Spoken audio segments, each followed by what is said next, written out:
Salut les geeks!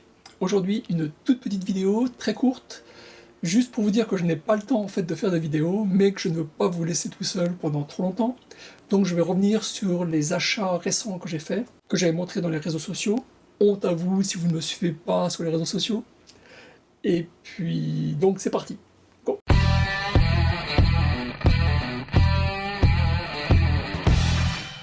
Alors, Thrill Kill. C'est le Neil Adams Artist Edition Portfolio chez IDW Publishing. Celui-là est très court, très souple, très fin. C'est très fin, ça se mange sans fin. Donc c'est un portfolio, ce qui veut dire qu'il n'y a que les pages de l'histoire en question. Et en ce qui concerne cette histoire-là, il y a 8 pages. Si vous voulez en savoir plus, regardez mon Instagram. C'est là-dedans que j'ai montré les pages. J'ai récemment acheté ces deux masters modernes de Tomorrow Publishing. En fait, j'ai racheté le Michael Golden qui a disparu pendant l'un de mes déménagements. Et par contre, je n'avais pas le Michael Ploug, et donc je me le suis pris. Master moderne, c'est qui, c'est quoi? Présentation et interview, à la fois de l'artiste et de gens qui parlent de l'artiste. Et c'est en noir et blanc. Et c'est super bien fait, c'est pour les gens qui aiment en savoir plus sur un artiste. Il y a 30 ou 40 masters modernes, et bon, moi j'en ai une petite dizaine. C'est très bien fait, très bien fait, comme tout ce que fait en fait Tomorrow Publishing. Donc je recommande vraiment, si vous êtes fan de Michael Ploug, Michael Golden, n'est-ce pas, Monsieur Amazing. Alors là, un omnibus, tout ce que Erik Larsen a fait sur Spider-Man. J'aime beaucoup Erik Larsen. Il faut décidément que je vous en parle plus. Je vous avais déjà présenté la dernière fois le dernier Savage Dragon que j'avais acheté de lui. Maintenant, c'est tous ces Spider-Man. Ma collection s'agrandit. Et donc, comme je l'avais dit en introduction, tout ça, ça a été présenté dans les réseaux sociaux, dans mon compte Instagram. Là, j'ai le 3e tome de Letter 44. Je ne l'ai toujours pas lu, je me le garde bien au chaud. Je vais relire en fait les 2 premiers tomes avant de me lancer dans le 3e. Mais ça va quand même me prendre un peu de temps, donc avant d'en arriver là, je me termine les Modern Masters que je vous ai présentés. Et puis ensuite, je me lance dans la relecture des 2 premiers et dans celui-ci. Je vais terminer par 2 albums qui concernent John Romita Jr. Celui-ci déjà, il est tout fin, il est magnifique. C'est absolument pas ce à quoi je m'attendais. Je pensais que c'était juste une espèce de compilation de ses meilleures histoires. En fait, pas du tout. Ça présente en fait tout ce qu'il a fait pour Marvel. C'était un espèce historique avec illustration et interview à chaque fois de l'éditeur ou de son encreur avec lequel il a travaillé. Donc sur Spider-Man, sur les X-Men, sur le Punisher, Iron Man, Hulk, etc. C'est fantastique si vous êtes un fan de John Romita Jr., ce qui est mon cas. Il donne la liste donc des épisodes dans lesquels John Romita Jr. a travaillé, ce qui vous permet de vous constituer une collection uniquement de John Romita Jr. si vous le voulez. C'est fabuleux.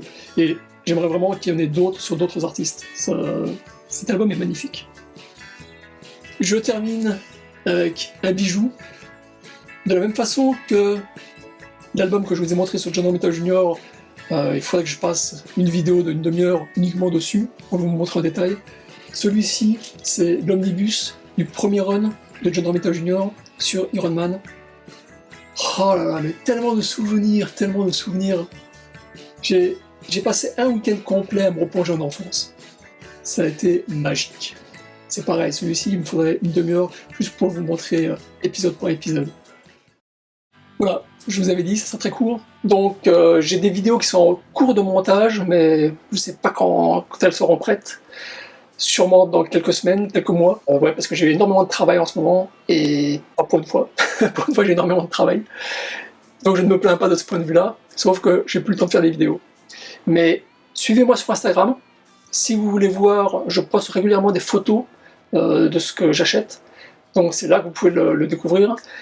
Sur Facebook, je parle surtout d'annonces. C'est-à-dire que quand j'apprends que tel dessinateur va faire une convention ou qu'un film va être remasterisé par telle petite société ou qu'un bouquin va être écrit par tel auteur que j'affectionne tout particulièrement Donc il y a du financement participatif qui permet donc de financer une BD, un comics, un livre, un film, un jeu vidéo, quoi que ce soit, quoi que ce soit qui me plaise. Donc j'en parle dans Facebook. Et puis Twitter, en fait, ça me sert à faire la promo de tout le reste. Donc quand je parle de quelque chose dans Facebook, ou dans Instagram, ou dans YouTube, j'en reparle dans Twitter. Donc je ne crée rien dans Twitter. Voilà comment j'utilise les réseaux sociaux. Donc je sais qu'il y en a beaucoup parmi vous qui n'aimez pas les réseaux sociaux. De mon point de vue, c'est une erreur. Je vous conseille franchement surtout de vous abonner à Facebook et au groupe Facebook. Ça ne veut pas dire que vous devez participer, évidemment c'est mieux si vous participez, mais il y a énormément de gens, il y a des groupes avec 1000 personnes, il y a peut-être 10 qui participent tous les jours. Vous n'êtes pas obligé de participer, mais vous allez découvrir d'autres gens, d'autres fans, d'autres passionnés, qui vont vous faire découvrir des choses. C'est obligé. C'est grâce à eux, c'est à cause d'eux, en fait, que j'ai la moitié de ma collection ici. C'est sur des groupes Facebook, j'ai découvert qu'il y avait tel album qui existait, il y avait tel omnibus qui existait. C'est magique. Juste pour ça, je vous conseille de vous inscrire à Facebook. Et puis, ça vous permet de mettre des pouces bleus, des likes, des petits cœurs rouges, si vous aimez ce que je fais. Ou ce que d'autres personnes font. Voilà, c'était la minute sociale. Et puis, des réseaux sociaux. Lisez plein de comics, regardez plein de films, lisez plein de livres. Je vous dis à très bientôt, portez-vous bien, ciao ciao.